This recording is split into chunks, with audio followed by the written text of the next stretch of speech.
नमस्कार, आप देख रहे हैं 4 PM बिहार और मैं हूं अभिषेक मिश्रा। जेडीयू के एमएलसी हैं राधा चरण शाह। राधा चरण शाह पार्टी के यानी जेडीयू के रसूखदार चेहरा माने जाते हैं।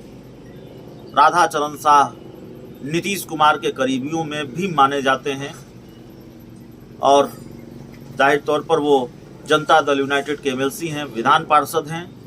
लेकिन राधा चरण शाह की मुश्किलें इन दिनों बढ़ी हुई हैं।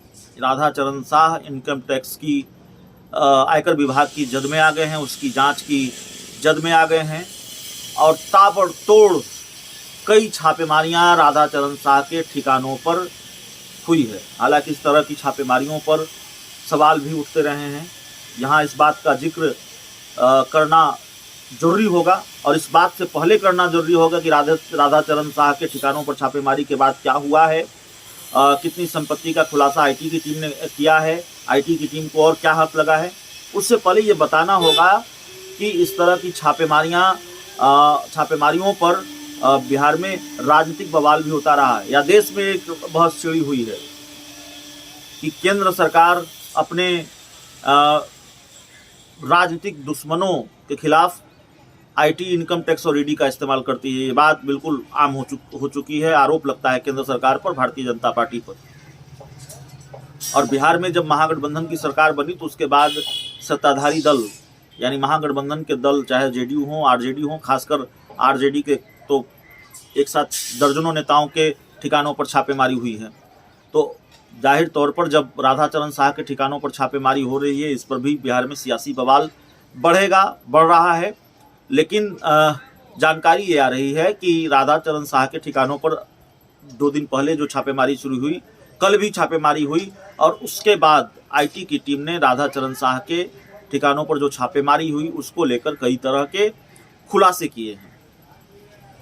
मीडिया रिपोर्ट्स के हवाले से जो जानकारी सामने आ रही है वो जानकारी ये है कि 22 से अधिक ठिकाने हैं राधा चरण शाह के जहां छापेमारी की है इनकम टैक्स की टीम ने।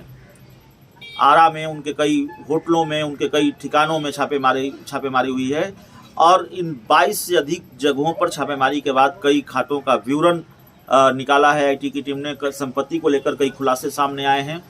और बिहटा में, पटना का उपनगरीय इलाका है बिहटा, पटना से 30 किलोमीटर की दूरी है, पटना और आरा के बीच में है बिहटा, और वहाँ बिहटा थाने में राधा चरण शाह के खिलाफ एफआईआर दर्ज कराई गई है। दरअसल बालू की काली कमाई का भी आरोप है या बालू की काली कमाई को लेकर खुलासा हुआ है। राधा चरण शाह उर्फ सेठ जी पर आरोप है कि वे अपने सहयोगियों के साथ मिलकर बालू का सिंडिकेट चलाते हैं, बालू घाट के ठेके दूसरे के नाम पर लेते हैं, परंतु इसमें पैसे लगाने से लेकर इन घाटों का प्रबंधन तक काम ये खुद करते हैं। आयकर विभाग की टीम को बालू घाटों से अवैध खनन तथा काली कमाई के सबूत भी मिले हैं। और बताया जा रहा है कि इनकम टैक्स डिपार्टमेंट की जांच में ये बात सामने आई है कि राधा चरण शाह उर्फ सेठ जी बालू की कमाई को होटल में लगाते थे। आरा के रीगल होटल, रीगल रिजॉर्ट से लेकर मनाली के माइंस्टिक ग्राउंड रिजॉर्ट और हरिद्वार के होटल एवं रिजॉर्ट तक में अपनी बालू की काली कमाई को लगाते थे। इसके अलावा कई ट्रस्ट भी इन्होंने बना रखा था जिसके माध्यम से कई अस्पतालों और स्कूलों का संचालन किया जाता था। इनकी भी जांच हो रही है। लेकिन खुलासा सिर्फ यही नहीं है, खबर यही नहीं खत्म हो जाती।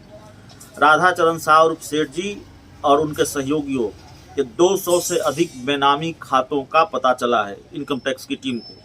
इन खातों का पूरा विवरण आयकर विभाग ने निकाल लिया है। इसमें अधिकांश खाते आरा की एसबीआई शाखा में हैं और ये खाते मजदूरों और अन्य गरीबों के नाम पर हैं।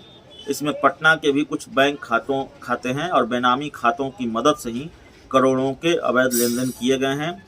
कई रसूखदार समेत कई लोगों को पैसे ट्रांसफर किए गए हैं और 225 करोड़ की कर चोरी का आरोप भी जेडीयू के एमएलसी राधा चरण शाह पर है।